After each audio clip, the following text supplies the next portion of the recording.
When the pandemic first started, of course, we were closed down from April the 3rd until I think about May the 8th we opened back up. And my clients were having a fit. They're like, as soon as you get the okay, let me know. So I had a whole list of about 35 people I needed to call and say, okay, we can open and get them scheduled. But with all of the pandemic situation, normally we schedule a little differently. But now, since it's the way that it is, we have to make sure we're trying to keep it down to like 2 people at a time. One over here under the dryer, one getting the hair done over there. And what's really been interesting too about the pandemic is I have a lot of older clients. And so I was like, okay, have you ever seen anything like this in your lifetime? And some of them are 80 and in their 70s. They're like, never, nothing like this. And so it's definitely unprecedented. So I can understand why it's hard to figure out just what to do, but lives really do matter. And as far as the Black Lives Matter, I know everyone is saying blue lives matter, all lives matter, and all of us feel like that because we always created in the image of God, and every life does matter. But the Black Lives Matter to me is just calling attention to the fact that there are so many black men and now women who are losing their lives. And it's not all cops, because we know all cops are not bad. As a matter of fact, my sister retired from the Ocala Police Department. My niece's father is with the Sheriff's Department, and he retired from it.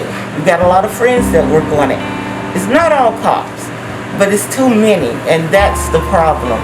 As far as the violence that's taking place with the protests, I know that there's going to always be some bad seed mixed up with what someone is trying to do that's right. We just had John Lewis to die, and that just brought back all of the Martin Luther King and the marching and everything, and how they were about nonviolence. And we as a people, we would like it to happen with no violence. Unfortunately, no attention gets called when there's no violence.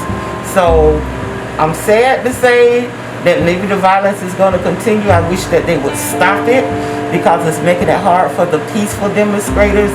And I hate that they want to try to call them rioters and Antifa, because that's not everybody.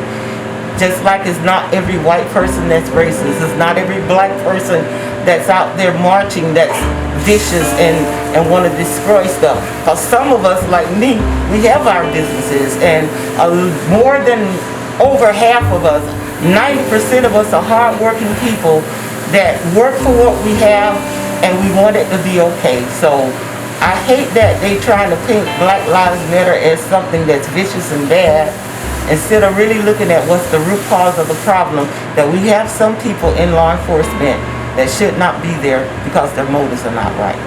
So to me, to be able to solve it, we've got to go back and, hey, I know we're not going to get the 40 acres and a mule, but at least go back, acknowledge it, admit it, say it was wrong, and then start rebuilding from there.